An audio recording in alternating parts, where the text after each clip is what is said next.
going on, everyone? It's Nina Infinity. Welcome to my channel on this Sunday night where we're going to be reviewing Terror on the Prairie, Gina Carano's new movie on the Daily Wire, which was very interesting. I just finished watching it. Sorry we're late, everybody.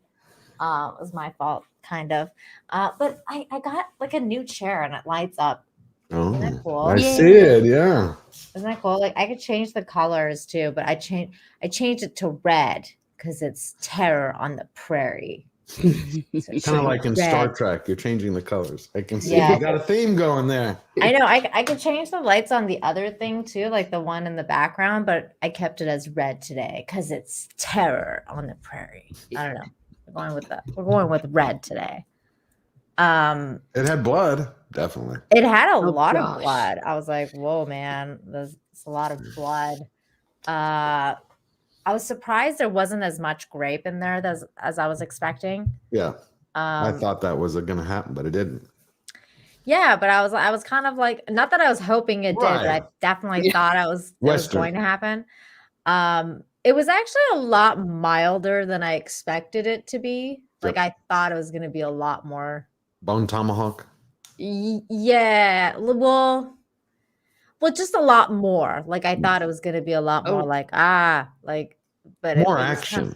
I thought that'd be more action because the reviews that I had read kept saying, you know, the one thing is that it doesn't have a score, which that to me was a downer. You know, they wanted to use that natural ambiance, the sound to bring the Western alive, but they said the action holds it together. And I was like, okay, cool. It reminded me in so many ways of Pale Rider. Have you ever seen the Clint Eastwood? Yeah, it wasn't one of his best, but I enjoyed it. Instead of a camp that he was going to help, you know, it's an individual, but it had its ups and downs. I gotta watch that. I haven't watched a lot of Westerns in my lifetime. Like, because when I was younger, like Westerns weren't like the thing for me. Like I wasn't like, oh yeah, like okay, Westerns. I actually like recently saw a really good Western, not like too long ago, or not like so long ago, but like long enough. I really enjoyed that. One's called Godless on Netflix. Is that the one? Yeah. Idris Elba? No, that's The Harder They Fall. Okay, I don't know Godless then. I have to. Godless is the one that's about the female village. Yes. It's got Jeff Daniels in it. Okay. It was awesome.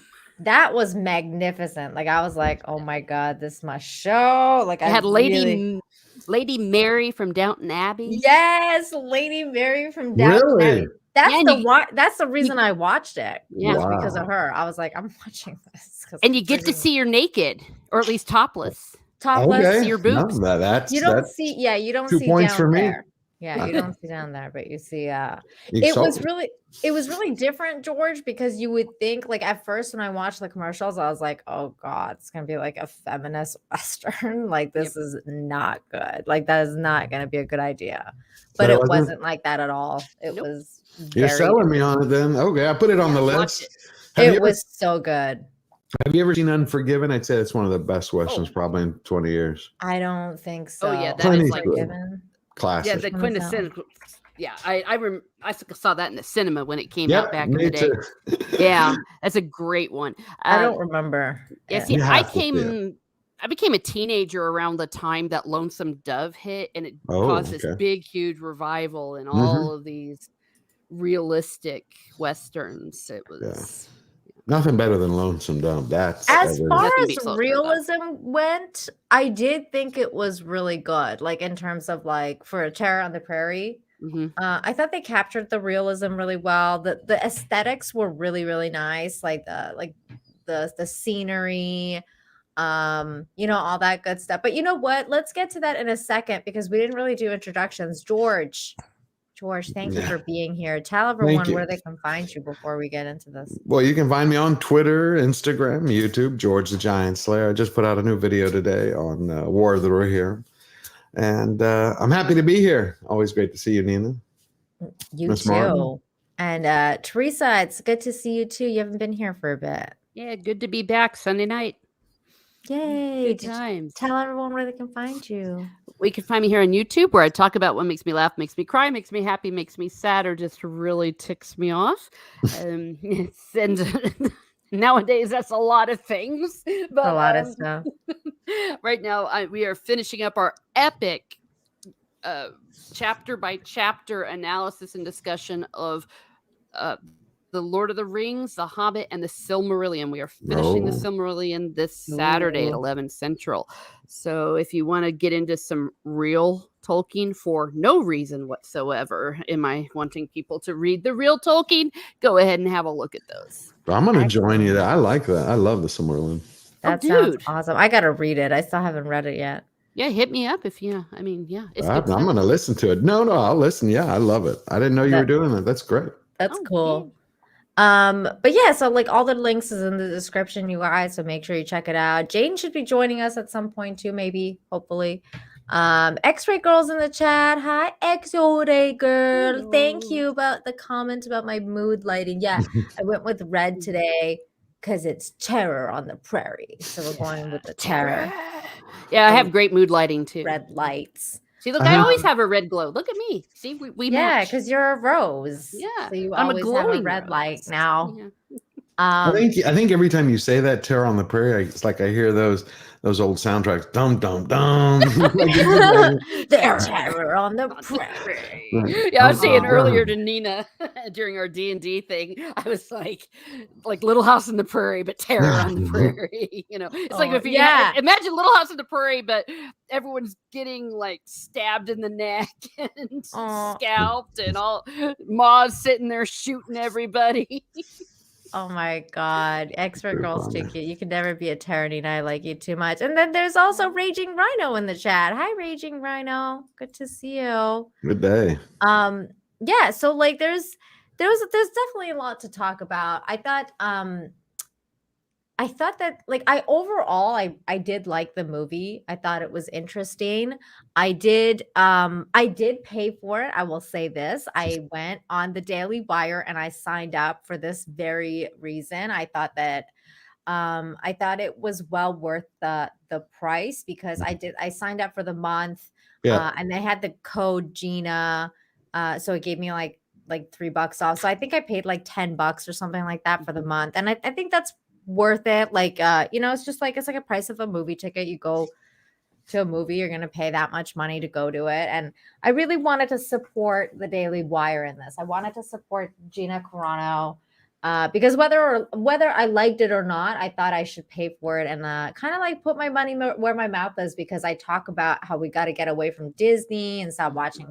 I stopped watching Kenobi. I stopped watching all this bullshit that's kind of like being touted as entertainment, but it's really not, like, and here's the Daily Wire. They're like, we're going to do this thing different. And then, Disney fired Gina Carano or didn't renew her contract, whatever terminology you want to use. They let her go in that weird fashion that they did. And then the Daily Wire was there and they were like, you know what? You got a job here. Let's do this. Let's hang out. Let's make something together. And I think Gina produced this movie as well, if I'm not mistaken. She did. She was a producer on it. Yeah, so she was a producer. So there was a lot of stuff there behind this movie that I really wanted to support. So I thought at least for the month, I'm gonna sign up and I'm gonna check it out, see what it's like. And I did, and I thought it was really good. Like I really actually did. I liked it. I enjoyed the movie. I agree with you, George. I think that I think it was missing some music, but at the same time, like I didn't hate that it didn't have it. Like it was really weird because I thought it kind of actually matches the tone of the movie, like with it not having like a sound, which I'm not really used to. Like I'm not used to that. See, I understood what they were going for. They wanted you to feel like, this is back in that time. I mean, and I'm not holding it as a negative. I just think there were certain scenes that the score could have heightened. Yeah. Like you could heighten the moment, like when she's sitting there and they're shooting back and forth and she's trying to get her son and they're starting to break all the sticks and put them in the fireplace so they can make the smoke so they can tell the neighbors. There were moments where they did these really close shots and you needed something more, at least in my opinion, more than what the actors were giving. Like they needed something to heighten the experience. Not like a great big soundtrack, just something. Because imagine, it's like I did this once as an experiment on a video. If you remove the score from Vader in Star Wars when he first gets onto the ship that Leia's on right in the beginning. Oh gosh, yeah. Watch it without the soundtrack. It's just a tall dude walking down. You don't get that music does a lot. Music does a lot. I totally agree with you that this is a great comment here. Music is like a movie within a movie. It can evoke emotion. It 100% can. That's why a good score is like, I mean, it takes that movie to the next level. I wonder if it was like if it was like a thought out decision that they made, or maybe it was money. Yeah. Like I'm not sure like why it was a thing that they did that. One of my first choice. Sorry. Yeah. Oh no. I was just gonna say as like George was saying, I think it was a choice. I think all of the things that you were saying was true, and also getting a composer. It can be expensive, and to do what needed to be done with this movie, it would also need to be someone of a very high caliber as well. I mean, because it's not easy. It's not easy to be big the way like John Williams can, but it's even harder to be subtle. And I was thinking through if there were some scenes, what kind of music they could have used, and I'm not entirely sure they could have. I'll have to think about that. Maybe a little bit of some sort of bass ground kind of thing, like a drone maybe that they could have done, like even something that didn't sound like music, that perhaps that might have worked. I mean, it just depends what they're looking at. Obviously, I don't want to say that this was a cheap movie because it looked great, but you knew that they were definitely using their budget very wisely. I'll put it that way. Very wisely. They did. Yeah. I thought the costumes were great. I thought the certain things were really, really good. Like the budget wise, like as you say, like I thought that they did really good in certain things. Like they had like the, all the Western motif stuff. Obviously it was a set. They had built a nice set for the town. You didn't spend a lot of time there. Like there wasn't that much. Most of the film was basically like in the hut. I thought that it was interesting that it was mostly located there, but they still spent the money to make the town and everything like that too. So I think that was kind of like a missed opportunity a little bit because of the set that they had. I thought they could have done more with it because you only basically got to see it from when the guy goes to town and then like he's there playing poker at the restaurant and then he gets confronted by the hooker. Yeah, which I thought that was funny when he pushed her down. That was great. I liked it because the town was kind of like I could see it. It almost felt underdeveloped or like an afterthought. Like let's just show the husband's character. He's trying to look for a job. He's devoted to his wife. We got him out of. I really enjoyed the whole movie until the last 20 minutes. I actually agree with you on that one. It got too much, in my humble opinion, at the end. I just got at the point, it's like, just blow everyone up and let's just call it a day. That was where I was getting, but I loved the town. The part I loved about the town was how they showed what it really would have looked like. Like Little House on the Prairie is all, let's prance around and all. It's like, no, it was dirty. There was shite in the street. People were dirty. I mean, there were hookers. People had, well, I don't know if they showed bad teeth, but they did a good job with Gina Carano. Her teeth were beautiful. Too pretty for the frontier. She was too pretty. Exactly. She was too pretty, but they did like rough her up. Like you just saw how she was just kind of dirty. I used to do Civil War reenacting, and I'll tell you what, after a day of it, like we used to go on Friday, and then by Saturday afternoon, you started to just get dirty. Even if you were like washing with water and soap and all that, it just was hard to feel clean. And I thought they did a great job showing just how her son. Her son too, and just how grueling her work was. Like, oh, I need water, and how she had to go out in that freezing cold, and then she's like got this baby. She was badass with that. Like, I was like, man, those women work their asses off Oh, back yeah. then. And holy shit. Like, you know, pulling that water from the well and the baby and just hauling her around. It showed a lot of toughness. I felt like they toned down some of her strengths because they were like, we don't want to show the MMA, you know, Gina Carano style fighter.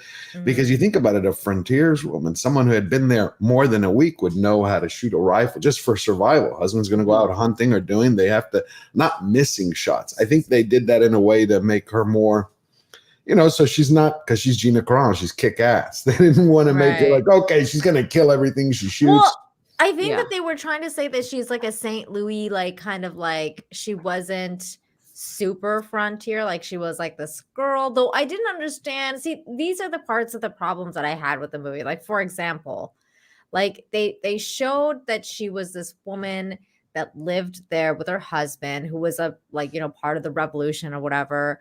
But then they had that scene and she's supposed to be kind of like, oh, I'm, you know, a city girl from St. Louis and blah, blah, blah. But then they had that scene where the native dude comes and gets her to like patch up the other native woman that was like, I guess like she had hurt her leg or like, I don't know what was going on. Because at first I thought like the native woman was giving birth, like when she was like screaming really loud. So I was like, oh, she's like, you know, that makes sense. She's maybe has like some sort of nursing thing or like she's like a, not.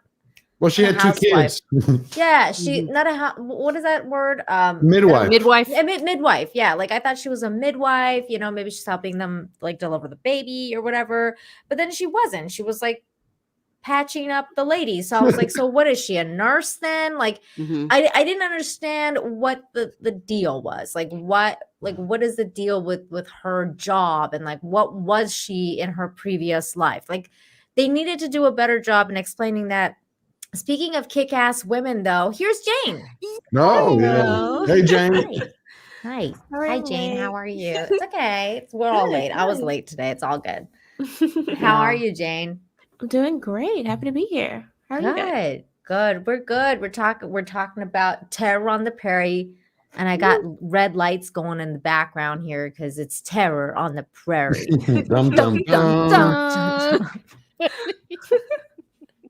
So I got mood lighting, Jane, and That's my awesome. chair lights up now. Isn't that cool? That is cool. Look at this. Look how cool this is. I love that. Turns into like different colors and shit. Ooh. Now it's okay. It's like a mood ring. I don't know if they have rings anymore. They do. Well, they do here, but I don't Talk about blast from the past. Yeah. From a childhood. But yeah, so I was just saying, Jane, that like I didn't understand, like I thought they didn't do a well enough job establishing like what type of person she was before her life started in the prairie, because she was complaining about how she wanted to go home. So I figured she was like an upper middle class kind of girl. And then she somehow like ended up being like a nurse that like knew how to fucking patch people up. So I was like, well, was she in the war? Like, you know, what was she a nurse? Like, what was she? Like, they didn't really kind of like explain that part. I liked, I mean, they didn't explain necessarily what she did, but I did like how they dropped hints here and there about her backstory and about how she was so different from him in terms of their background. Talking about her father owning a store and whether they would have to go back to him. The candy. You know, it made it, and even how she described her home to her son, it made it seem like she came from a more privileged background, sort of like the city girl meets country boy, and they end up in the wild, wild west. But I liked how they did it without being too direct about it. I just expected a little more because I was like, because that was a big plot point of her, you know, not fitting like, in. Well, no, but the part where she's patching up that woman's leg. I mean, sewing up her knee? Yeah. Yeah, she's like, she was sewing up her leg, and then that was the prerequisite for the native dude to give her the knife, and that's the knife that she uses to kill her rapist, like later on, right? That part of it, what I was thinking was that either she may have had a nursing background or she was one of those kids who oftentimes in those kinds of families, the girls were taught how to sew. So that would just be a natural skill that she would have. Back then, especially, I mean, those would be basic skills to go to the frontier. And you even felt like they had been there at least one season. Not like they were there for a couple of weeks. That's why I was saying my issue. No, you could tell she was there for a while. That She was sick of it. Yeah, she was sick of it. She was like, I want to get the fuck out of here. Like, I'm done. It's not like they just got there and like, okay. That's why I was like, I know they were trying to show that pistols and weapons were different at the age, but a frontierswoman would know how to shoot, would know how to kill, because she'd have to protect her family, because the husband usually was out, dealing with the cattle or the farm. It wouldn't always be there. Those little things bothered me, but I kind of overlooked them because I felt that they wanted to suppress that side of Gina Carano. Like, let's see a different side of her. So, and I think the character too was supposed to not know how to do all of that. Like, he married this girl who was not from that kind of background. Like, she didn't even know how to properly hold a gun. I know, but trying to shoot the snake. I had a problem with that though. But wouldn't you figure, again, that would be the first week. There's no way that after a season she wouldn't know, because she'd have to.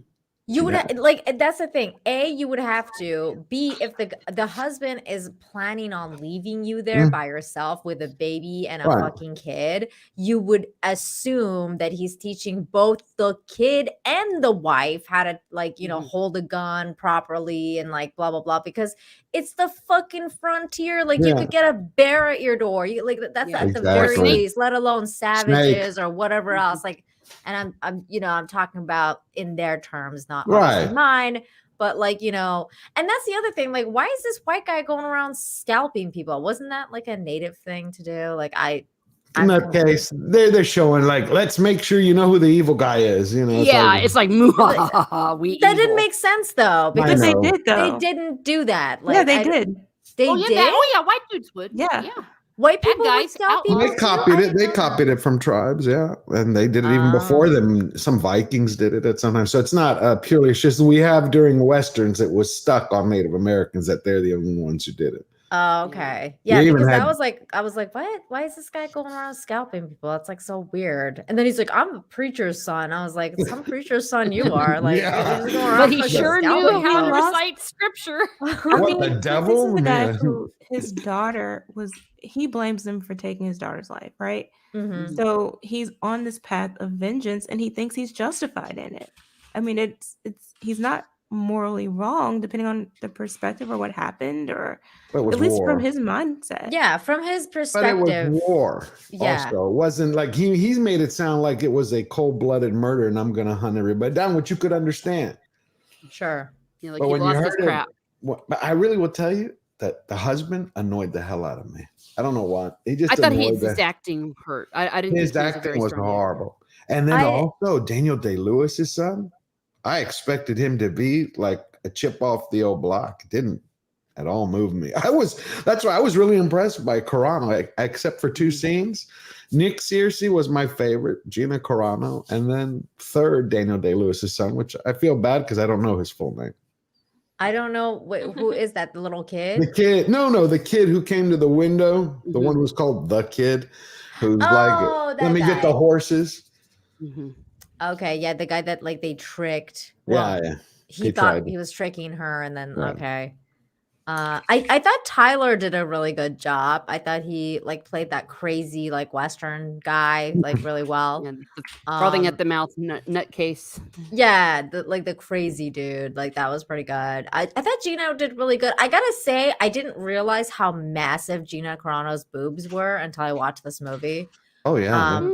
Because like I mean, I hadn't watched Star Wars. And when I've seen her MMA stuff, but she didn't seem like that massive on the top. Yeah, she was smaller. I feel like now she's like her at this weight. I like her. She's more meat on her bones, bigger boobs. She's very healthy, and that's the other thing too. It's good not seeing a woman who's a stick, because a woman out there wouldn't be a stick. Right? No, you couldn't be even. Come on, that's that old. I like Rubenesque. She was Rubenesque. Yeah. I'm looking up what her bra size is. Dude, her boobs were massive. Like I was shocked. I'm like, holy fucking shit. Like her boobs were like the entire screen. Oh, she's a size D according to I mean that makes sense. She looks like a D. Yeah, she's 34D. Yeah, that would make sense. You know what's great that I like? Like, I give it a 10 just because it had nothing woke. That was one. Two, on a movie, I would get rated differently. But there was a scene where they show her right in the beginning go to the door. You know, when she opens the door, it's early in the morning, like the sun's barely up, and you see her in, what was that, a nightgown? What she's wearing, that white. Yeah. Oh, yeah. I don't know what you call it. Is that a nightgown? I think it's a nightgown, yeah. But you see like a hint of a silhouette underneath as like the moonlight or sunlight's coming in, and you see a little shape of her body.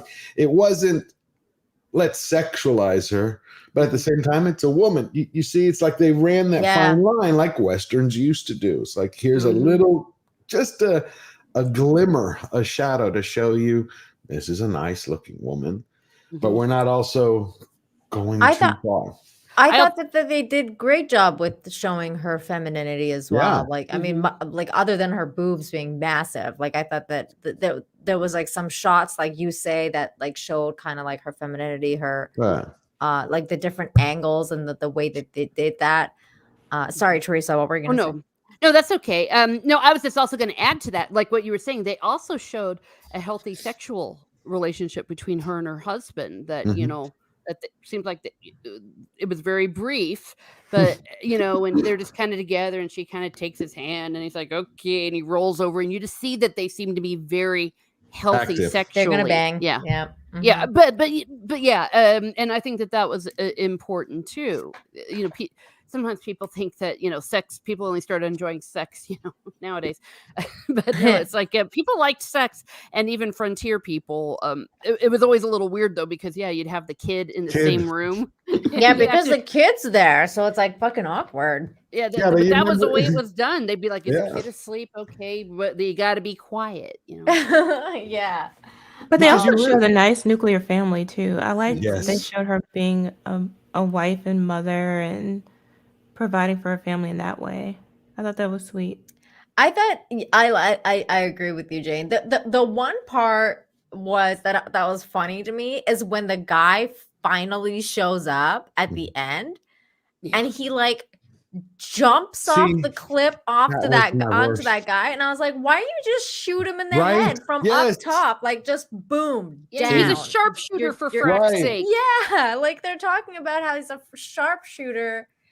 And then he like jumps on the guy, and then he points his gun at the other guy. Like that didn't make sense at all. I was like, what? Like, who thought of this whole scenario? I don't. That was dumb. That's the 20 minutes I was telling you. The last 20 minutes, it's like, I was like, because he walks up, he gallops, he trots up with the horse, and they're still looking at her like, we hear something. He's 5 feet away, dumbass. And I'm like, okay, he's going to pull his rifle, he's going to kill them all, and they're going to have the heroic husband. And then I'm like, wait a minute, they can't do that. It's her movie. I'm like, they'll both do. And then he jumps. I'm like, what an idiot. Dude, that part was like, I was like, really? It would have been cool if they did work together, though. That was one thing I didn't like, was that, you know, he was just existing as her husband. He didn't really have a point in the film, and that I had a problem with that. I agree. Like I would have liked it if like he had gotten there and then they had to like hold them off for a while, or like I don't know, something. But it would have been really cool if like the husband and wife worked together for a bit to figure that out. I just at this point I was like you, Jane. I felt like the husband was kind of pointless. I was like, okay, so he's supposed to be a sharpshooter, but then he just jumped off a cliff, and then he the only part I liked about him was like when he pushed the hooker away. I was like, okay, that was. But they could have just had him die and her having to survive now.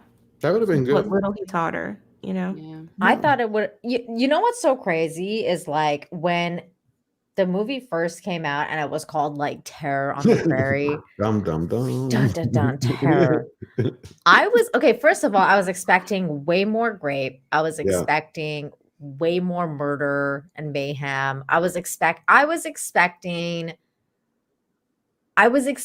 for her to lose the baby. I really were. Like the entire time I was thinking to myself, either the shards of the glass or a stray bullet. Fire. The baby almost caught on fire. Like multiple. And all the smoke.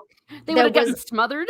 I thought the baby was gonna die. I thought maybe the kid was gonna die. I thought somebody was gonna die. Honestly, like, and was kind of disappointed that nobody died. Like I was like, you heartless woman wants to kill the baby. Like, where's the terror? Like I'm like, where's the terror? Like the terror to me was like, at first that was good when the guy's like scalping the other guy. I was like, oh, okay, here we go. This is gonna be some nitty gritty ass shit. And then they go from like the scalping like to the next scene where she's like sewing this bitch's leg and blood everywhere. And I'm like, oh yeah, okay, like here we go. This is some nitty gritty shit. It's gonna be amazing. And then these psycho dudes show up and they're like, she's like, hold it up in the house. And I'm like, okay, this is good. I liked it. I like those parts where she's like, kind of like, get the fuck out of my house, because she saw like the scalping thing. And then she's like, I don't feed murderers. Even though I think I would have probably played my cards a different way if I was her. Like, let's say you really do get a bunch of scalping murderers in your house. Do you really want to just be like, get the fuck out like the way you did? I don't know. Like, I would probably especially because you don't know if they have guns still. Yeah. They took the guns they had on them, but not the guns they had outside. Exactly. Although she was smart to do that because she really needed more guns. Like she had like nothing, which again was unrealistic because that guy was a war hero. And where are all the weapons? Like usually, when you see those kind of westerns, there's like a cabinet where like they have like 2 or 3 rifles and at least like a couple different. I got the feeling they sold financially, them. So I just assumed they sold them. Yeah, I mean, I was assuming the same because she kept saying we live on credit at the store. Oh, they probably sold them. Okay, I see. Remember, he took his watch to play in the poker game. You're like, that's all he has left. Yeah, because he couldn't get work. Yeah, right. Okay. My part was actually the shotgun. When she brought it up to shoot the snake, I'm like, okay, they're about to blow the baby's eardrums out because she's a foot away. The sound of it. See, they never. Oh, that baby's deaf, dude. Like, right, for real. Actually, in reality, yeah, they wouldn't. That baby would be deaf because like she shot the gun like so many times, like right by the baby. The baby caught on fire. Like you said, Jane. Like I was like, what? It's like Super Baby. It's like that baby from The Incredibles. Yeah, pretty much. But it was so funny because it's funny that you say that, George, because in that scene, I was also thinking the same thing because I was like, wait a minute. First of all, if you have a big gun like that and there's a snake like that, what you want to do is what the husband did, because when you're in that kind, first of all, in that kind of environment, you don't want to shoot off the gun like that. And B, bullets are expensive. Like you're shooting a bullet at something that you could basically fucking crush. Like, just don't do that. Like, you don't want to crush it. It was gross. I would have went just go get your husband and kill it. Well, he was out hunting. Yeah, and we would have just been outside until he got back. I actually also thought the Indians were going to come back. Oh yeah, we never saw them again, did we? No, we didn't. I thought they were going to come back too. That's what I was like. There was like a lot that I was like, wait, what happened with this? So what? Was like they owed them something. They should have come back when they saw the smoke. See, when she was making the smoke, which I thought was like a smoke signal or something, I expected the neighbors, the Indians, like everybody. That's what I thought. Only one dude showed up. Yeah, only one dude showed up, and then he got killed. Yeah, see, that part to me, Nita, though, really was terror on the Prairie, because that was horrifying when they slit his throat. Oh yeah. Yeah, that was terror. That was some terror right there. Like I was like, okay, here we go. Like this is getting good. Well, I was horrified. But I'm not sure. The Indians were just passing through. I mean, I feel like I thought they sought her out, didn't they? Yeah, I thought they were like around the reservation or something. I thought he said. I know the husband said they were. Yeah, because the guy said he came off the reservation, so they lived like nearby. It wasn't. I don't think. Yeah, it looked like they sought her out, not like. But that's the feeling I got. I could be wrong. No, that's the feeling I got too. That they sought her out to like. That's why I was like, "What is she, a nurse? Like, what is she? Why did they seek her out to like patch up the leg? Because usually Native people have their own healers and stuff like that can do that kind of stuff. Like they're not new to like the wild and people being hurt and injured. Like that was the thing that stood out to me too. Sorry, go ahead. Oh no, go. I was just gonna say. And that was my thing. It's like, what, Native Americans don't know how to sew up a cut? Yeah. They've been doing it for thousands of years. Like they usually actually help the white people because they didn't figure out like how to like, disinfect and like different things. So they use their herbs and like the different things they knew and showed the white people how to survive certain things that they didn't know how to figure out, So like that part was weird to me. I was like, I don't understand what this movie is trying to say. Is she supposed to be some sort of like amazing nurse or doctor, or like, she left her life in the big city in St. Louis to come out here and like, I don't know, hang out with her husband and be in the wild because I don't know. It just didn't make sense. Like that part didn't make sense to me. I was like, what? No, like they just sought out the random white woman. And then the part when she told them when they asked for eggs or they would ask for something, she's like, help yourself to as many as you want. I'm like, okay, in one scene you're saying you're broke, barely surviving off of poor credit. Then it's like, take everything you need. Yeah, it's mine. I'm happy to. I was like, well, see, I had a problem with that when she invited them in, like telling them to get as much water as they want. Okay, fine. Water, not food. Water's in the well, sure. But to invite them in your home, you don't know these people, right? Mm-hmm. See, that they wouldn't be doing back then. Just because I've read a lot about the frontier life, not in Montana, but you had raiders all the time. There wasn't Indians you were afraid of. You were afraid of bandits and raiders. Bandits. A lot of the times you were afraid of bandits. That's just exactly like what the problem. Yeah, basically, pretty much like modern day bandits, right? Like this is what we're like, everybody's kind of concerned about. But I mean, like it still overall had a lot of like positives. Mm-hmm. Not that like it was a bad movie or a bad story. Look, I enjoyed it for what it was. I thought it was good. It wasn't perfect by any means. Definitely needed a score. But I call it like a Sunday afternoon popcorn movie, like it was creative though. Like it was creative. I liked it. I like that I like that they're trying something at the very least. It's like, okay, let's put out something that's kind of competing with the mainstream woke agenda or whatever. Although like white woman knows how to sew better than Native people was kind of weird, but all right, we'll just go with that. But yeah, like what else? What else is there to talk about?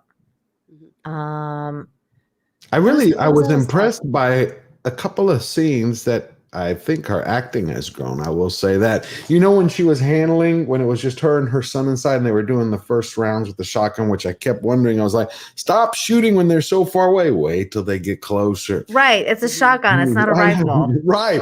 And then when he was standing right in front of her, like 15 feet away, I'm like, blast him. Yeah, blast that motherfucker. What are you doing? He's like, I'm unarmed. Cool. You're a dummy. Bam. Yeah, it's like, what are you doing? You're out. Bye. Yeah, but her hands, you saw her hands shaking. I like that touch that she added. I hadn't seen that before. That adding those small details. So her and the director, whoever made that choice, I liked the way every time she was trying to load the shotgun, you could see her hands were trembling. It wasn't like Clint Eastwood. Okay. Yeah. She wasn't like the bestest ever. Knew what to do and like it was perfect. That. Yeah. I like how they got the gun too. The little conversation with her son to bring it in. That was very clever. Very clever. Wait, what was that part? I don't remember that part. Show your dad. Show your dad when he left. Something like that. Show them the gun your dad got you or something like that. Oh yeah. When it was like above the door, and then yeah. That was pretty good. Shotguns could have slugs, says the dude. They can, but I don't know how good the slugs were back then. It looked like she had the Winchester brass. That didn't look like slugs to me, especially the way it was smashing. But you're right, shotguns do have slugs. It was just odd. They'd get real close, and it's like, shoot the guy. But also, like the siege lasted for way too long. Oh yeah, I thought like so that. Too. Just there were so many. My main issue with it was the pacing. Yes, it dragged on a little bit. It went on way too long, and there were too many times where nothing was really happening. Yeah, well, it was a little draggy at times. I was like, okay, what's gonna happen next? Like, are we gonna let's go? What's happening? But also because I was kind of like running late for the stream, so I was like, let's go. Like, what is gonna happen? Like, damn it, don't you know I've got to be somewhere? Yeah. The great. I mean, I think The Unforgiven has the best pace for something that has slow moments, so you can reflect. You got to watch it, Nina, sometime. You got to, girl. Because I will. It feels like every time you feel, at least for me, every time you feel like it just might get slow, the pace changes. So it has this perfect movement. I'll have to watch it, and you'll have to watch Godless because I am. I wrote it down. I'm going to watch it. Yeah, maybe even discuss it. Well, I'll tell you what.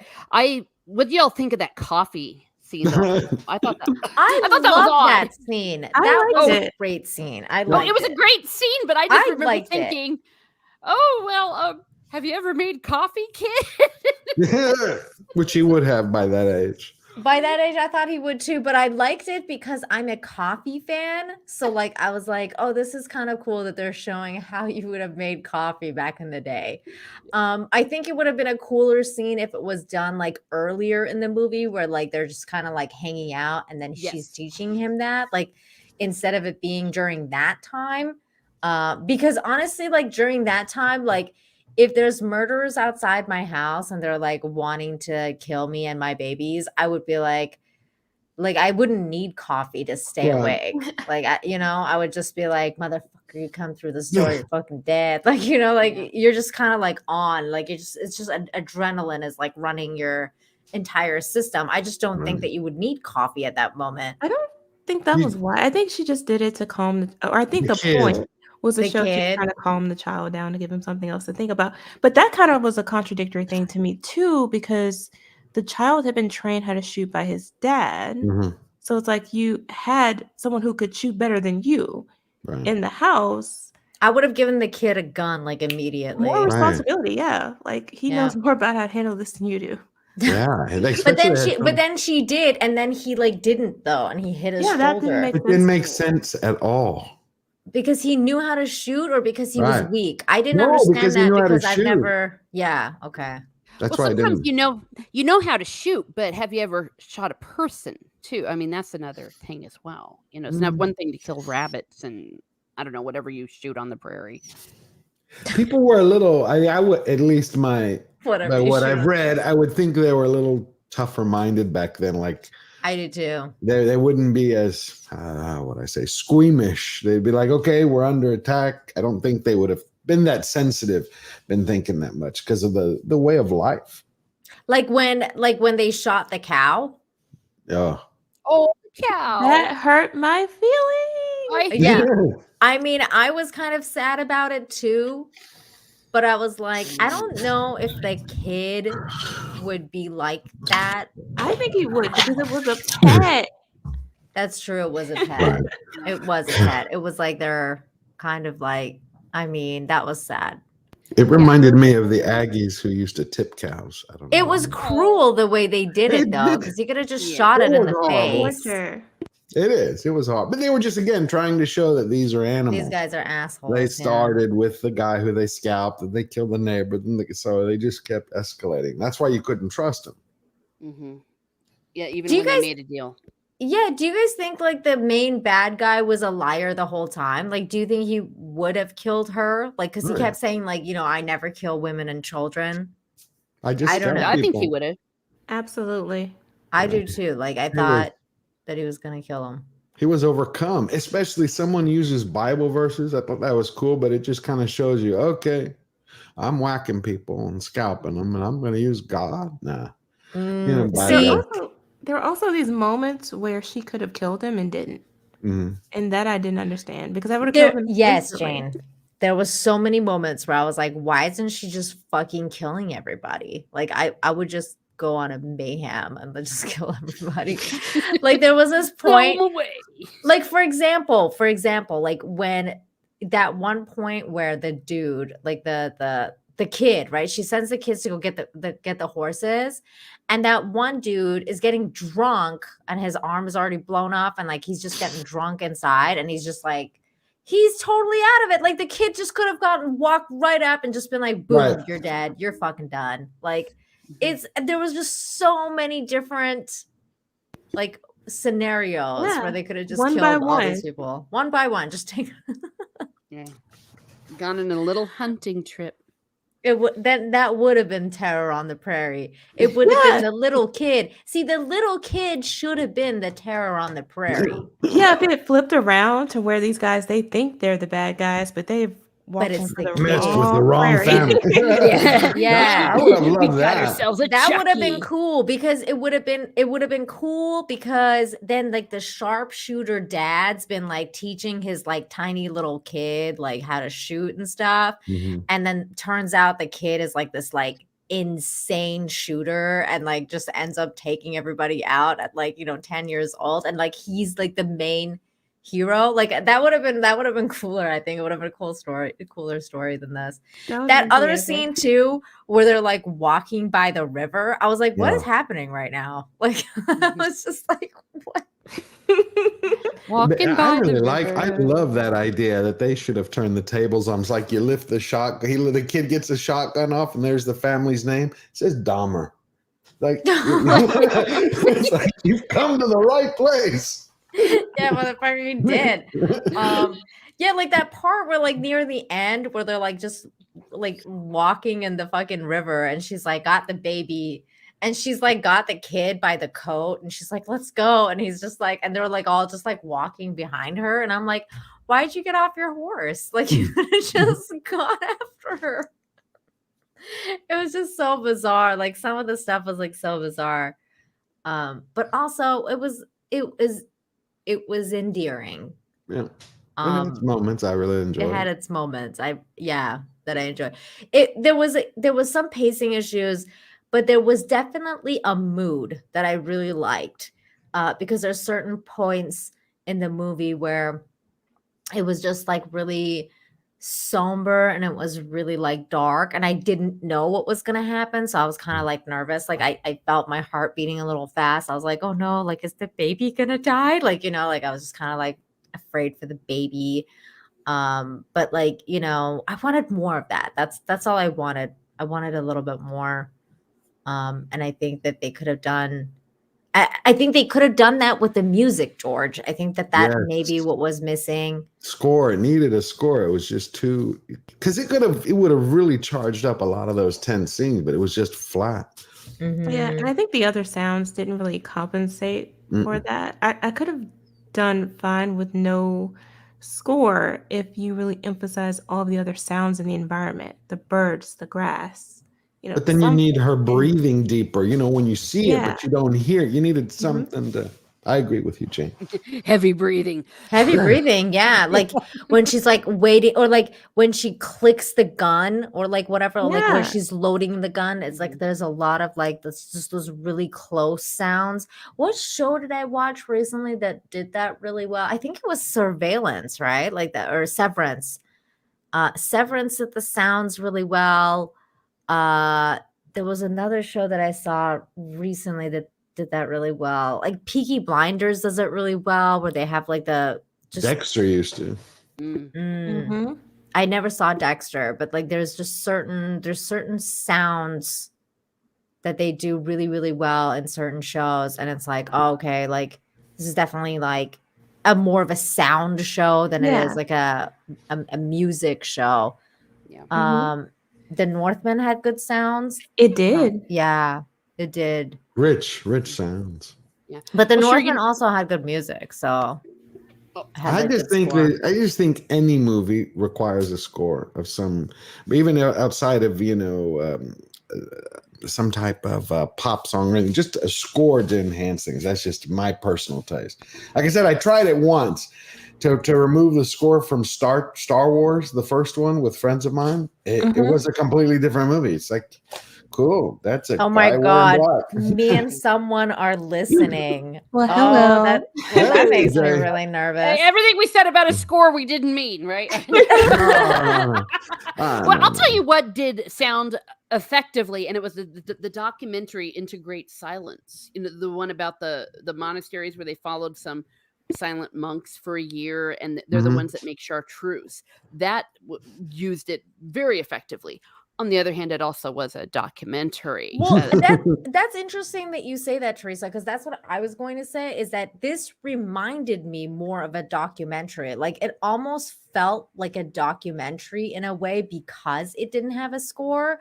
So, like, I did feel more immersed in the world. Like, I was kind of like, oh, I'm really here on this prairie. Like, that's why, like, there's certain things, like, I felt like it worked for it.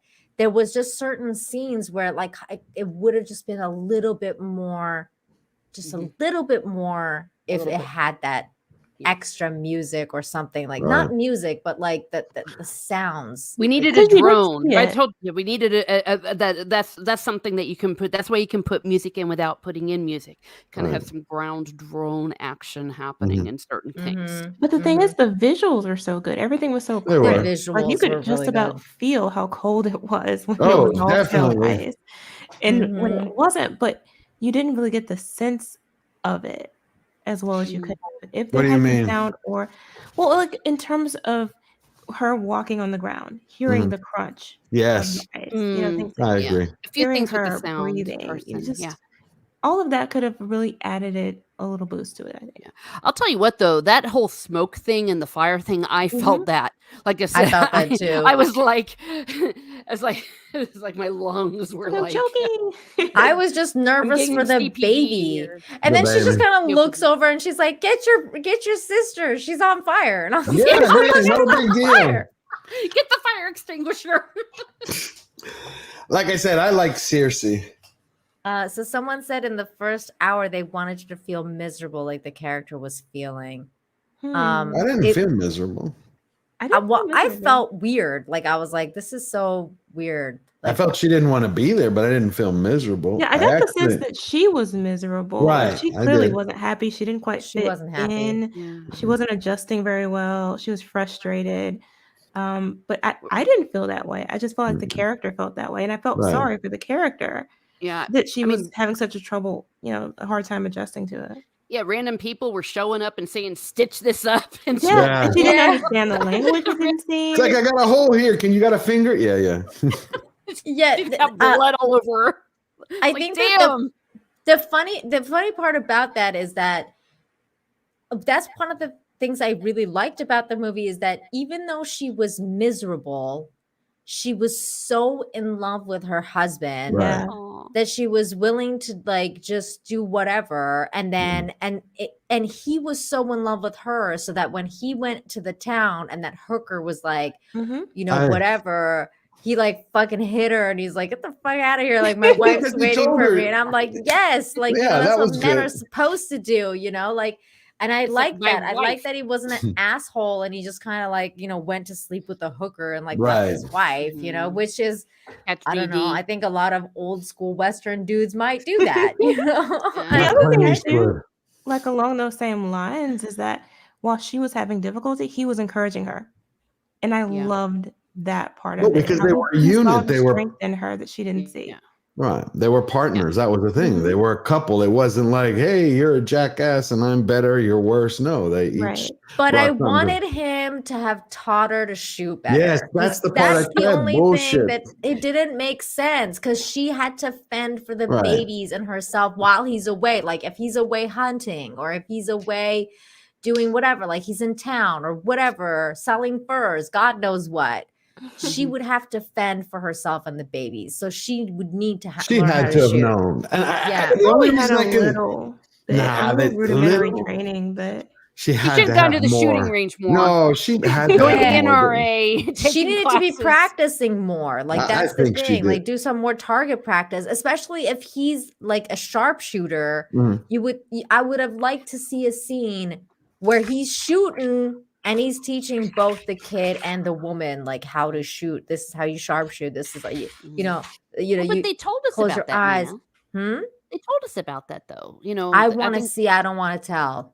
Yes, but I think they were doing that purposely. I think they wanted to take the Gina Carano, like, demystify it. Like, this is not Gina Carano going to kick ass, because otherwise, frontier people, women, children, they knew how to hunt, they knew how to fish, they knew how to survive, because dad could be killed at any moment.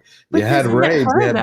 But that's not this character. Like, she wasn't a frontier girl. I know, but she'd been there for years. It's like you could come from Fifth Avenue, Park Avenue, but if you've been there more than a few weeks, you have to survive. Yeah, but that's exactly what George is saying, Jane, is like it's kind of like something you would have to do in you don't have order a to survive. choice. Like I think what I was getting, I think you're right in the sense that, you know, we probably could have gotten a couple of scenes where he was showing her how to hold the gun and things like that, and she was just still having trouble with it. But I think what it was building up to was, despite her being sort of a fish out of water, when push came to shove and she had to rely on these skills, she had to learn sort of on the job, on the go, how to survive. Yeah, and that was kind of cool too. It. You mean show her grit? You mean like let her what he was talking about? I agree with that. Yeah, that's kind of cool. The other part too would have been interesting is like, because in the winter time when she had the well, like, and she would go to the water or whatever, it would have been interesting to see if it was a frozen well, because back then they would have to deal with that kind of stuff. And then, like, the water would freeze. Yeah, you'd throw like rocks down into it to break up the ice. Yep. Because it's terror on the prairie. It's terror on the prairie. Yeah. And to go back to what we were saying, remember that very brief scene. I'm not obsessed with sex, I promise you. But the very everybody loves sex. Married people. First of all, it's good to see married people obviously having a healthy sex thing. But that also, I don't know, that just really showed their partnership and the fact that he was willing to listen to her. But you know, if she was also new, I don't know if this was made clear. I've only seen the movie once, but you know, a city girl, you know, maybe she was more reluctant to do it. To which sex? Oh no, not to sex. Okay, I'm sorry. I changed. Yeah, what? No, sex is good. Like they were having healthy sex. Okay. Yeah, we're having healthy sex. We like healthy sex, not the hooker sex. Yeah. But that also, it did show that they were partners, and also in that scene, it showed how he was listening to her. But also that she was miserable, and he had been trying to encourage her. I'm thinking that maybe I'm just pulling this straight out of my butt, but that was part of why she didn't have the skills. I mean, maybe she was like she's internally, to learn how to shoot. I think that would make sense. That goes along with what Jane is saying. It's like, and it kind of goes along with what Nina and I are saying. It's like she should have learned these. Maybe he actually did show her, but she's just like, I don't want to be here. So it's like, yeah, okay. That would make sense. That would also make sense. Yeah, because it's like like, you don't really want to learn something, you're not going to learn something, you know, even if somebody teaches you that. So I don't know. The only thing I would say is the way they portrayed her character fighting for her children. She would have done it regardless if she hated it or not, just so she could protect her children again. So we go back in that circle. But she was also really awesome in that sense. Like, you know, I mean, the very idea of like wanting to set fire to the house rather than like going outside and dealing with these murderers, that like was cool. This was badass. Like, I was like, you know what? Like, you know, I would rather burn the fucking house down too. Like, you motherfuckers aren't gonna get me and my babies. I'd rather kill myself and like smoke myself. But now why didn't you burn the barn down when they were in there asleep? Right. That would have been cool. Like, see, this is the stuff I'm talking about. She had opportunities to get them, because it was like certain scenes where it was kind of like a lull, and I was like, well, why didn't she like taking this opportunity to like take one out? Because it's, you know, it's a pretty good moment for you to like just go burn the barn down or like whatever. But she did. Remember, you had the kid who was lying to her at the window. Hey, I'm here to help you. Yeah. I did like that she blew him away. I mean, that was great. Because I was like, okay, she's taking charge. That's what I was like. That was point blank too. Like, I was like, yeah, bitch. Like, she wasn't afraid to just, you know, pull that trigger, and like, you know, it wasn't about that. It was at that point where she, like, the moment that she realized that he was like, you know, fucking around, and that the husband's in danger, she's like, oh, you're dead, you're gone. I feel like he talked too long though. Like, as soon as he got close enough, because she was having difficulty shooting at long range. Like, as soon as he poked his head in that window, bam. Yep, I agree with Jane. You and I wouldn't have even let him talk. It would have been like, oh, thanks for presenting yourself right in front of me. You're out. You're that's the same way with Nick Searcy when he's like, I'm unarmed. Okay. I don't care. bye. Yeah, no. Maybe you shouldn't have been unarmed then. Our hours are 7 to 9. It's like that scene from Indiana Jones where like that guy's using the sword. Swords, yes. Just like pulls out the gun and shoots him. Yeah, totally. But you know what? Like I do recommend this movie, like especially again with what's going on in the world. Like if you really want to if you want to support independent creators, if you want to support indie creators, this is the way to go. And I liked it. I thought that they did a good job enough to like give us an hour and 47 minutes of entertainment without like feeling like we're just all just being preached to, even though it was a preachy movie because it had like, you know, Bible lines. That's not what I meant. It was just a very like authentic movie. It felt very authentic. It felt genuine. It felt like everybody that wanted to be there was there for that reason because they had that, you know, they had that love for doing this artwork, this piece of film it's kind of historic in a way because, you know, it's giving something that's really missing right now in the sphere, like in the sphere of entertainment. It's giving something that's missing. And I like that.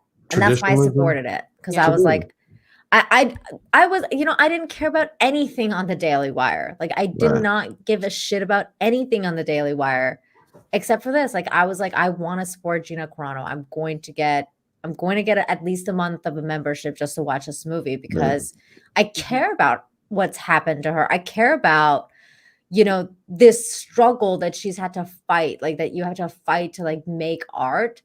You know, I kind of identify with that fact. So I was happy to do it, like in a way. And I was happy that I didn't feel like I wasted my money. I can tell you this, like, for example, I felt way worse watching Morbius in the theater. I was like, seriously, where did my time and money go? Like that. More than time.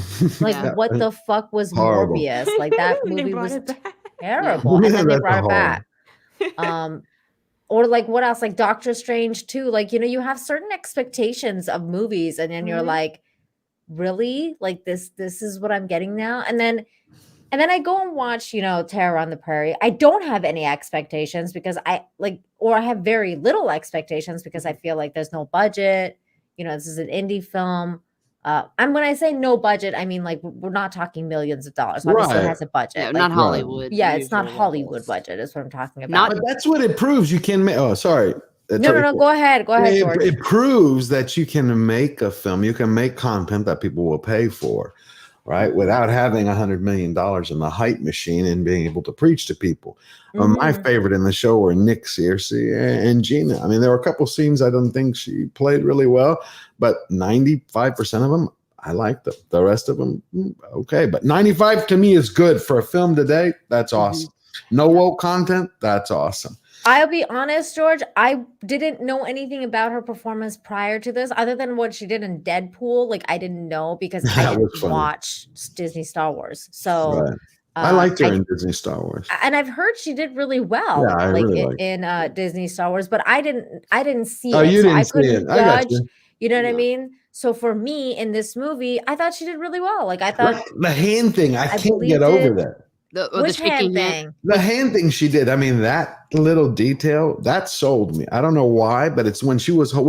Oh, when she was like holding. Yeah, when she was holding the shotgun and she was chambering it. When she kept putting in the rounds, it's the way her hand was trembling that sold it because you could tell. Okay, that's someone who's got adrenaline running through them. She's got her kids going, people shooting back, even though nobody could shoot for shit. But all of a sudden, but she did it each time. It wasn't overdone. You know, some actors, they exaggerate the hell out of it. And it was just enough to be real. That I wonder if that's a directional thing though, or whether that's a Gina thing. I think that might be a directional thing. And in that case, I actually think that the director did a really good job with that kind of stuff too. Like I agree with you. I think there's certain things that the director did in the movie and the way that the movie was shot that kind of captured those things. And I really like those things as well. Like when the roof started catching fire, like I was like, this is like this is very interesting. Did you see the guy? He's like, I just want to put the roof out. I'm like, shoot him! Shoot him! That's your chance. Water on the roof, and then I'll shoot you. I know like 3 people she could. I was like, what are you doing? But you know what I noticed in this, and I can't remember. Do any of y'all remember when the last time it is you've seen in a movie in a non-sexual manner where you had a mother feeding a baby? I haven't seen that. I thought that was natural. I liked that. It was like a family. It was, again, this continuation of building out the family. It was a regular morning. I can't remember, but I'm sure I've seen it. I don't remember the last time, though. No. Because usually they want to show off the chick's boobs. Right. Exactly. Yeah, good point. This reminded me of like in the 50s or 60s. Like it was a mother feeding her child. It didn't have to go overboard. It didn't. George, you're right. And that's what I meant by like adding those little scenes where it talked about the femininity, because like a mother feeding a child is a very feminine thing. And like putting this kind of like this picture of a mother breastfeeding her child in juxtaposition to the terror that is like, you know, that you feel on the prairie. The terror on the prairie. You feel that. And I thought that was really cool. It was a very juxtaposed you know, scene, and it was very feminine, and I like that too. I thought that was interesting that they did that. And it also goes to show that you can have this sort of strong female character without stripping away everything that makes her a female in the first place. Yes. And in fact, emphasizing it and using that as part of the motivation for why she's so strong. It's because she has something to lose. She has her child to lose. She has her husband to lose. And she doesn't lose her femininity in the process of defending those things. It's horrible. Her hair looked great. I was like, oh my God. I like it. But every day, especially. But every day, you notice that? Every day she got up because you had to look a certain way. Yes. I like that. It wasn't like, hey, I got out of bed and got one hair here. My favorite scene, though, like other than the hooker thing, which was the best scene. Other than that scene, I really like the grape scene where she's like, when she finally gets the knife and then like she like stabs the dude in the throat, and then he's clearly like basically dead, but she gets on top of him and she's like, motherfucker. Like, and then she spits in his face too, and I was like, yeah, like fucking take that, like, you know, like, because if that's what you're gonna do, that's what you get. That's what you get. So I like that scene because I thought like that was really raw, and I think that's what a woman would do if it was like someone who's like, you know, about to grape you and has basically been trying to tell you that they're going to kill you and your kids the whole time. And then you get your chance. And then you're like, you know, here's one extra for the road. You bitch. Like, you know? No, I thought at one point that before she finished him off, she was going to get him to call in the next dude, like put the knife to his balls and like, I'm cutting him off for calling. You know, like next. Oh yeah. That would have been interesting. I think that like in the next part was interesting the way that you say that because I was thinking like I don't know if I would have done that like because she just kind of like went out and started shooting, and God, she was such a bad shot. I was they like, all were. It was we're right there, man. You're right there. They were channeling their inner stormtrooper. Yes, they were. And I was like, okay. And then it was so funny because they all like ran away and they were like, yeah, like, and then he's like, kill them all. I'm like, oh my God, like just like 10 minutes left of the movie. And I'm like, is this what's happening? But it was just so funny because I was like, I probably would have done it a different way because they had just basically were sitting right outside the house, right? At this point, she's already broken all the windows. I would have just gone to like whatever window was the closest, and instead of like surprising them by opening the door, I would have just shot him through the window because they wouldn't have noticed. They're waiting for her to come out so that they can go bang her. Right. I don't know. I think it would have been more of a tactically. It would have made more sense for her to just like hide and then just shoot them from the window or something. Another thing interesting too in this movie was he hit her Like, in a lot of movies today, they don't allow Nick Searcy. Yeah, I didn't think about that. You're right. The woman is supposed to be so much stronger, but the reality is, I mean, in real life, Gina could probably kill them all with one hand. But in terms of the character would not have been able to She fight got hit a lot. Like, she got hit several smart. times. It was great. Because he like punched her once. He kicked her a couple times. Like, but in that kind of stuff, I thought that's the gritty, right? Like, I was like, that's what I was expecting when I'm like, terror on the prairie. Like, I was expecting that gritty shit. Right. I was expecting a little bit more racism. Racism? They already had I was singing about the Confederacy. You know what's interesting though? There was probably less racism in the West. It was far more diverse than anywhere else. I was expecting more racism towards the natives. Like, I thought there was going to be more racism, like, from the bad guys, like, they didn't mention them being on the reservations. Right. So it was wide. But I just expected more. Like, I was like, I expected them, like, maybe just show up, like maybe for them to show up and be like, oh, we gotta kill these savages, and like, blah, blah, you blah. mean that way? You know what I mean? Most Like, of them were on reservations after the Civil War, if my history is correct. Very few. But I mean, there was so many white people that I just expected. Let's go get the Indian. Like, that should have been a racial slur thrown in. Like, go get the Indian, that kind of. Yeah. Well, I was kind of glad they didn't, because yes, we all know that they probably, everyone was, by our definition, they were racist. Okay, they were by our definition today. But on the other hand, as we were saying earlier, it's nice to just watch like a TV movie kind of thing, and I'm not having racism. Have it always in our face, only because, dang it, I've seen enough movies with racism. I mean, like Glory does that really well, the movie Glory. But it's just like they didn't add anything that took away from the story. And I think that's what was probably the strongest part of this movie. They kept their eye on the prize. I would push back against the idea that they were racist by our standard. I think they were racist by their standard too, at least the people who were alive at the time who knew better. Because it wasn't everybody. It definitely wasn't, especially in parts of the West where you had pretty much everyone from around the world coming into these areas. Yeah, there were some, disputes. People didn't always get along. People were very ethnophobic or whatever. But it wasn't, I don't think, to the same degree that you saw much later when you started getting into some of the Jim Crow laws and stuff like that. In the West, it seemed much more. I don't know, progressive. Progressive. Well, it point of view, but I mean, this only because this is my area of study. Is I've got a BA in this stuff. Is one of my BAs is the social history of all this. But even though that there was maybe some more quote unquote integration, there was also still de facto segregation at this time. That's what I mean by like our definition. Like, for example, yes, you could maybe mingle. Yes, you could maybe you would have more property rights, but you wouldn't marry a black person if you were a white woman. And like when you went to church, there were black churches and there were white churches. Now they did throw in one thing because also they did.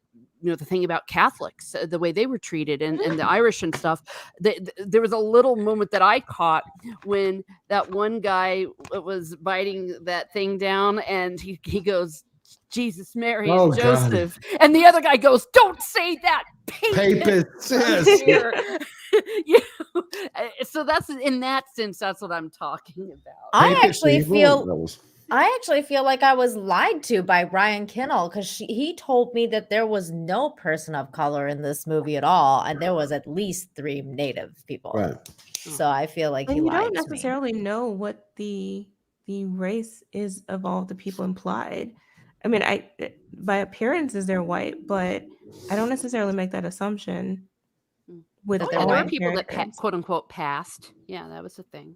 And but even because the terms black and white and all these other things weren't purely defined back then yet.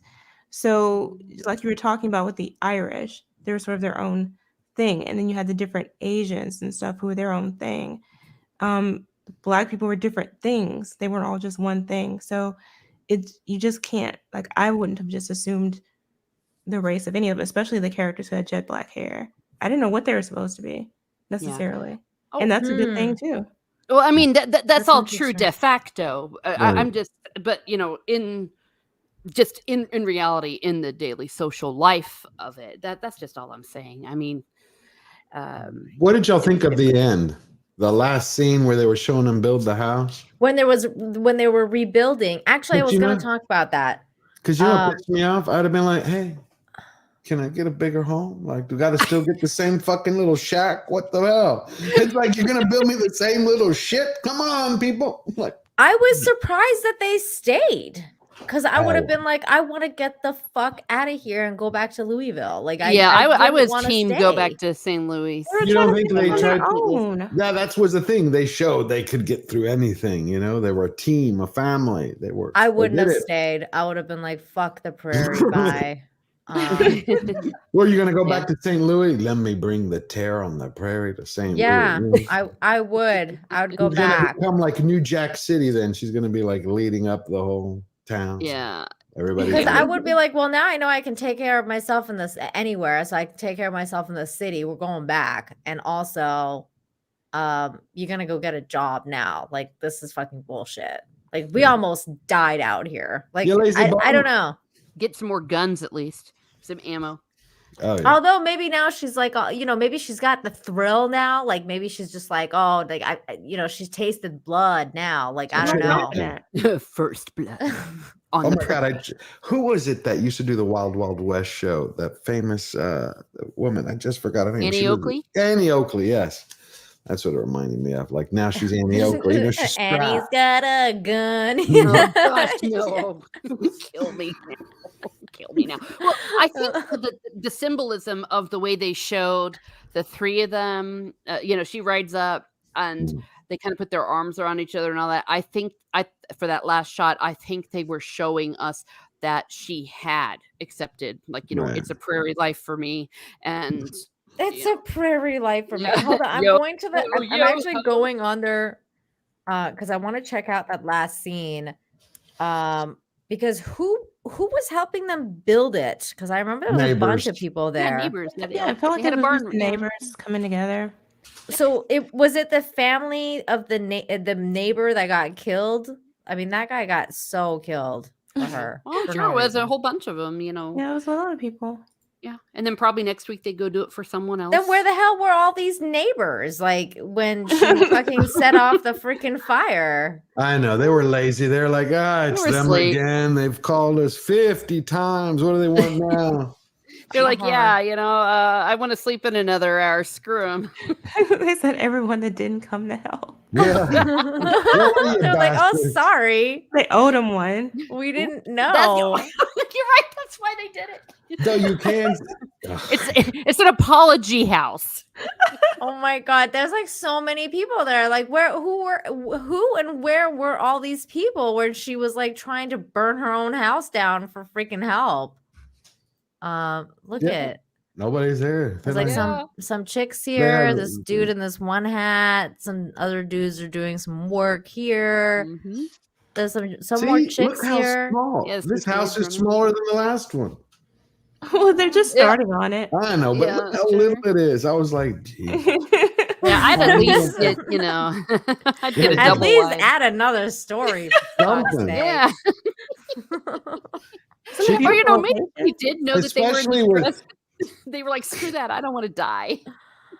Oh wait, this was the baby. Aww. Yeah. I did not like the actor for the husband. He just did. Ugh. His acting was very wooden. He didn't have a lot to do though. But he didn't have a lot to do. No charisma, no magnetism. Nothing drew me to him. I was just like, why would she marry him? Hot woman with a brain marrying doofus. He saved her. I know. She said, I know in the story, but I'm talking about like she it fell didn't in pull love, me. George, she fell in love. I know, George. but it didn't. I don't know. It just didn't move me. It's called love. By the way, speaking of love, Zach sent us a Toonie super sticker of a pair going like, who, man? He's like all stoned. Thanks for the stoner pair. Oh, he's an MMA fighter. That's what someone said. I didn't know that. Oh, is that what he is? I do have a question. Go ahead. Did we solve the riddle of who the bounty? What were these the guys? Did they get the bounty? Hey, that's probably what happened. That's how they probably got the money to build this house. Is that guy killed that? Well, they killed him, right? Yeah, they're dead. Wait, hold on. Let me go back to the. Remember though, the sharpshooter husband who we heard about the entire time, when he finally did use the rifle, he kept missing. I'm like, no, he got that guy on the horse. In the end, I'm talking about when he had it before he ran out of ammo and he went to shoot the light. When he was in the barn, remember? He was talking to her. He's like, "Where are you going?" And that was the weirdest scene. Her character's kind of like almost tiptoeing out. There's a gunfight going on. Let me get the rifle. And you remember she walked up to the horse and he's like, "What are you doing?" I thought she was going to run and grab it, but he's shooting at these people. I'm like, he's the sharpshooter. Hit somebody. Okay, so wanted for murder, and there is a reward. Yeah. So there's definitely, so I feel like they probably turned his body in. So now they're rich. Yay. And now they're How much rich. is it? It doesn't say on this thing. Hasty Pete. Yeah, this guy's Hasty Pete. I don't know who that is, but this is the main dude. Yeah, Nick Searcy. So they got the reward. Cool. Yeah. It doesn't say how much the reward is on the poster, though. They gave him enough. Should be a lot considering how many people he's killed. Yeah, that's true, because he killed a bunch of people. I'm guessing that first guy he scalped was part of the thing, too. Is that what it was? Right. Yeah. Like her husband was the only one left from the group. Mm-hmm. Right. But do you think they took their scalps in to get the reward? Or the whole body? I don't know. He was taking the scalps. I don't know. No, I'm just hypothesizing. Like, they got the reward. We'll say the family got the reward. Do you think they took the bodies in and said, "Look, we got them. We won our reward"? Or they took their scalps and, karma? I think they would need the whole body to the body to the picture. Okay. Yeah. Or at least the head. They should cut the head off. Yeah. Hey, we got your head. Silver platter. Oh my God. When that part too, when these are the parts where I was kind of like, okay, this is getting ridiculous now. Like, because I was like seeing the part, like even that part where she's like in the end where she's like, "Oh, I'm gonna I'll do anything, like don't kill him or whatever." And then the dude's like, "Oh, like so you're gonna offer yourself voluntarily?" I'm like, of your own free will. Of your own free will. And I'm like, first of all, that's not of her own free will. Yeah. And second of all, you would think that they would have done it already. Like, this is what I'm talking about. It's like the Wild West. These people have no morals, no scruples. Like, what would they be waiting for? Like, it's just like I would have thought that they would have already done that. Like, I don't know. Especially with her boobage. I mean, it's not like in the old days. It would have been like, those flat. See, that's why in Godless, George. Gonna watch it. I'm gonna watch it. It's very different. Like they actually have grape in there, and it's pretty fucking brutal. I think maybe they were waiting on the husband, so they didn't want to do any. They didn't want to cross the line. Initially. No, but when he was there, like, oh, I see what you're saying. Like they're like tying him up, and they're like, "Oh, we're gonna kill her now. Kill him now," and she's like, "I'll do anything," and they're like, "Oh, okay, we can have sex with you now." It's like, dude, no, they would have just already it would have already happened. Good point. Like, but it's the same thing when he jumped on them instead of shooting them from the ridge. Yeah, like that leap off the freaking thing. I was like, "Is this for real right now?" That was. I mean, what was he, Nacho Libre? Oh God, but you know what? I'm looking forward to more. Content. Like I want more indie content, and I'll definitely watch another. I'll watch another Gina Carano movie. Like if I want more family, content. I want more of this. Like whatever this was, I want more of it. Like it's want a prequel to Little House on the Prairie. Yeah. totally She was Mon Charles. The only thing that was missing was Carrie Smith and her fucking hats, because she's like Laura Ingham or Ingram or whatever. Ingalls. Yeah, Laura Ingalls. I will watch any movie from Daily Wire with Gina Carano, except if it has Ben Shapiro, because I can't stand that nasally voice. You can't. Well, he talks 200 miles an hour. But I'm with you, Jane. Though so far they've really only done like adult content or like rated R kind of stuff. At least the ones that I'm thinking of, like the one about the school shooting, which of course I won't watch because reasons. But this, it was definitely rated R. Maybe something a little more family friendly that you could watch with everybody and not have to worry about the content. I mean, like I said, this to me was a throwback to, you'd get a TV movie and it just was entertainment. You didn't think too hard about it. This isn't War and Peace. It's not trying to make a great statement about humanity. It was just a story that I enjoyed watching. It was well done for what it was trying to do. But yes, I want to see something that I could maybe watch with the little people in my life too. The kids that are like 10, 11, something like that. I think that'd be fun. Oh, that's interesting. I like the questions that it raised, though, in terms one, my favorite part of it was finally we get a film emphasizing family. And it's not toxic. But I do like the questions it raised about morality, about justice, about how far you're willing to go. I like those too. People you love. So in that sense, it gets back to old-fashioned storytelling. And we don't see enough of that. I mean, if you're going to have a message in your movie, that should be the message. I like those parts too, because that was the part where she's talking to her son and her son's trying to figure out like what like the dad did, and she's trying to explain this very complex idea, and then she's just like, sometimes like good or bad aren't like the way that we think they are. Sometimes like she's trying, like they're trying to teach that like gray, like there's a gray, right? Like not everything is black and white. And I like that. I like that too, that they're trying to kind of like teach these things, and that it had a message, that not everything is complicated. Like not everything is just so. And that daddy can make a mistake too. That she said that. And Jane, what you said that just really struck me about maybe why we need more of this stuff, because what you were describing, those are what we call things that are they're universal. They're not, so like this movie, you can watch it in 20 years and it's not dated to the time, and it's appealing to all audiences because those are universal themes, and that is the best kind of entertainment too. Agreed. I like that part too where you know what, I want to see a sequel to Terror on the Prairie where Gina Carano's character has realized that she's a badass now, and she just becomes like a fucking bounty hunter. The Terror on the Prairie. She is the terror. And she becomes the Terror on the Prairie, and she just starts going around like fucking. You saw those bounties on the wall. Like she just goes around, starts bounty hunting. Like I think that would be fun. Like, or like her and her husband become like a bounty hunting team. And then they're like, you know what? Fuck these fuckers. And the kid too. And the kid. And they'll be known as the Terror on the Prairie. You heard it here first. Yeah, they're like they're the Terror on the Prairie. Like I like it. Like the family. They can have leather jackets like Sons of Anarchy, just T.O.P. Yes.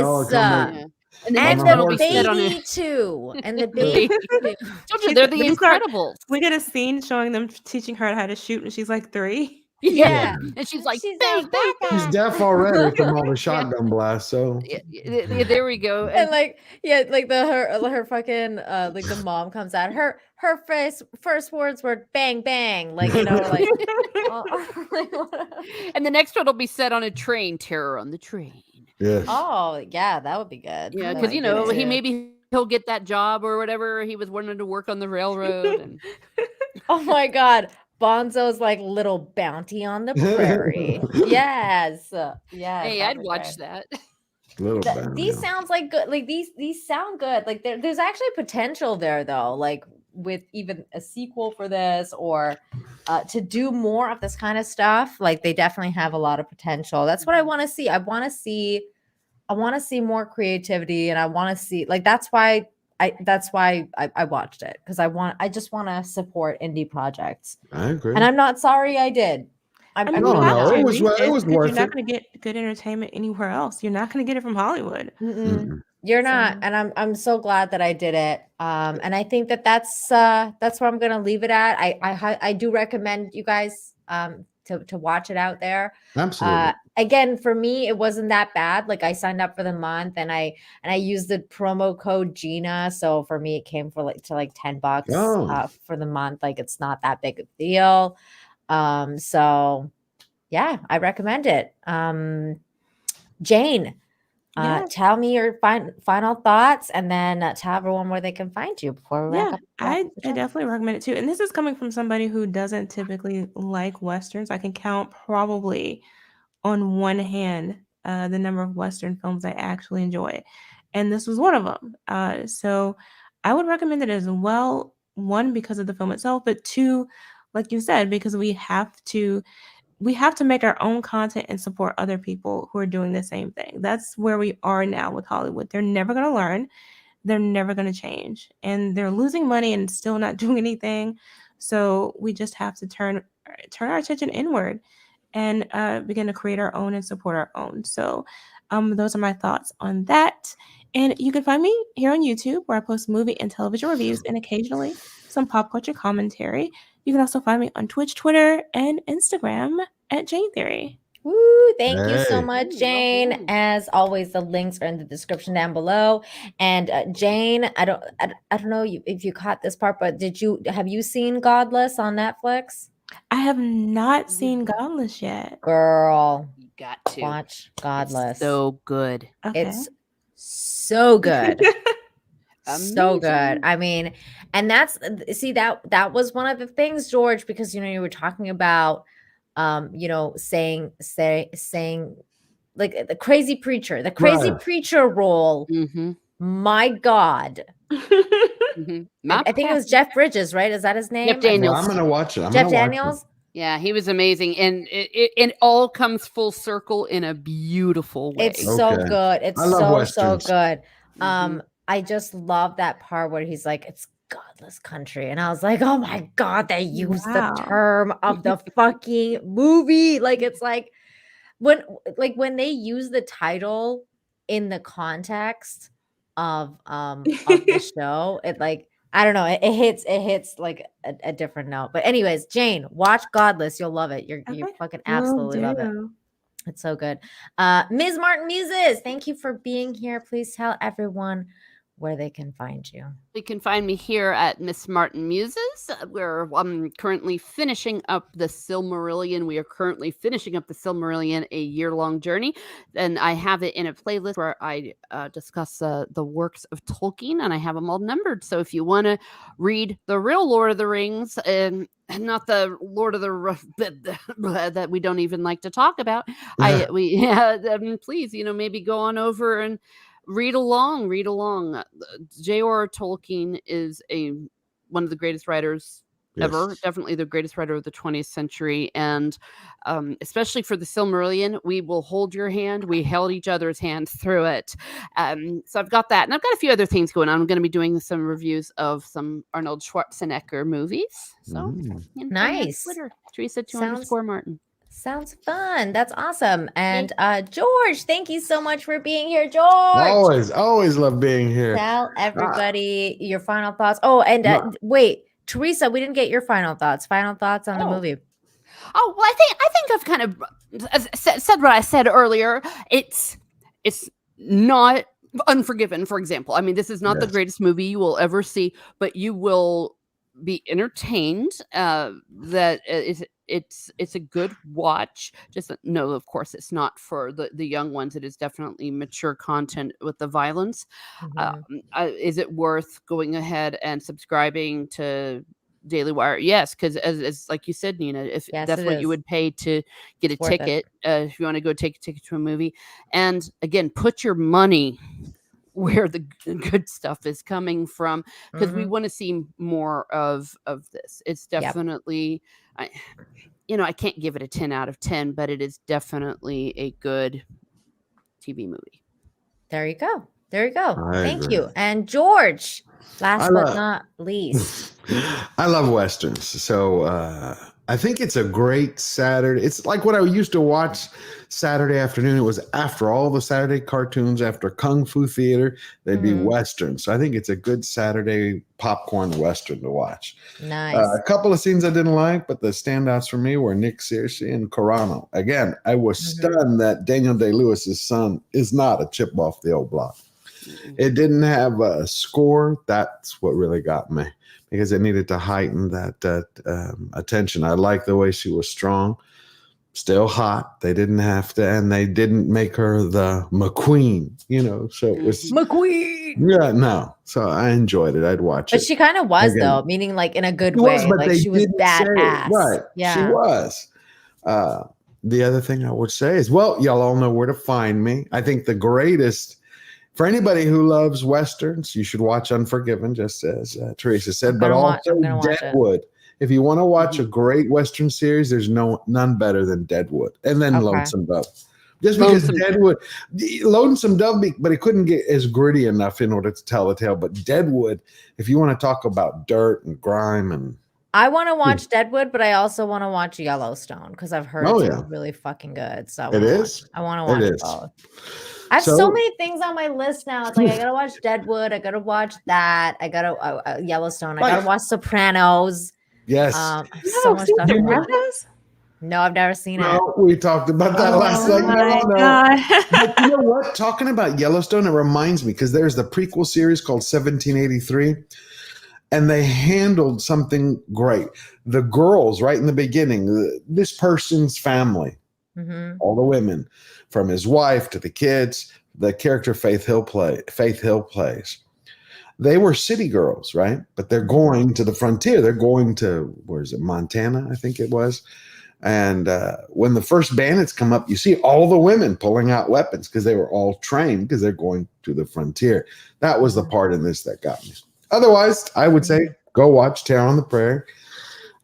You can find me on YouTube, Georgia Giant Slayer, on Twitter, Instagram, and this week I'm going to be taking apart once again Amazon's Rings of Ridiculousness, Rings of Power. I learned more. Yeah, I have a few names for it. Holy shit.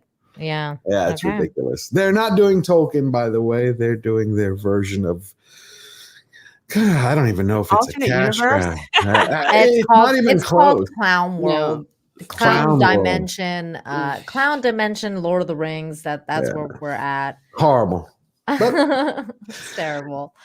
I'll put out 2 new videos this week. Okay. See y'all next Sunday. Definitely check out George's channel. It's in the description down below. As for me, I just put out the first video for my Ezra Miller deep dive, which has been a pain in the freaking ass. Did you guys happen to check it out by any chance? Anybody? Not yet. Tonight. Oh, okay. Well, check it out. It's got a lot of information in there that you'll probably want to know about. Maybe, possibly.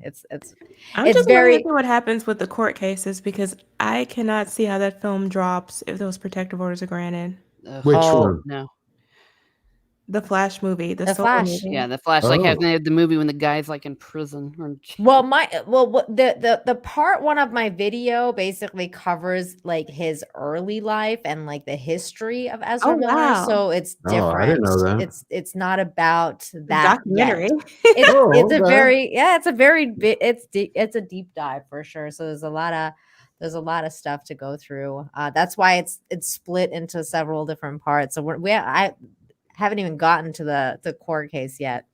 Cool. But yeah, so check that out on my channel. Tomorrow's Monday, so I'll be on Toxic Femininity on Midnight's Edge. You can find me there on I think it's 8 Eastern.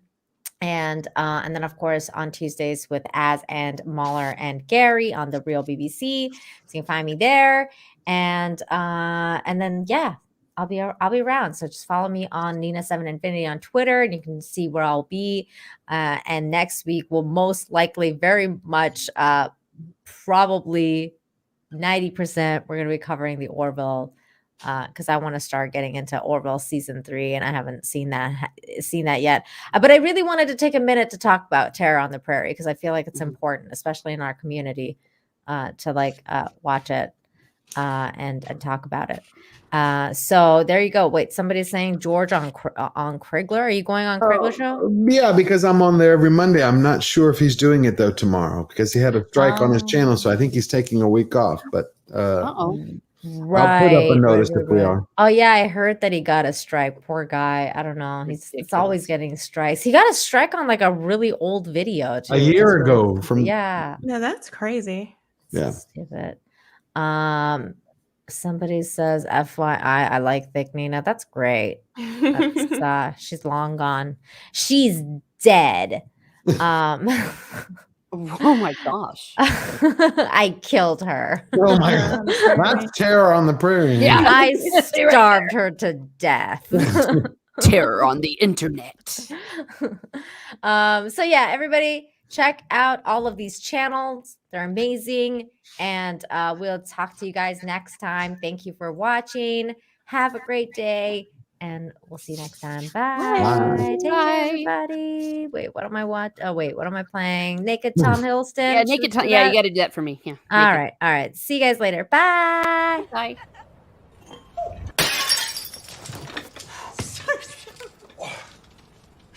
I'm so sorry. I'll survive. I don't doubt it. You're an excellent specimen. I thought you were empty. I just moved in. I'm Charlotte Melville.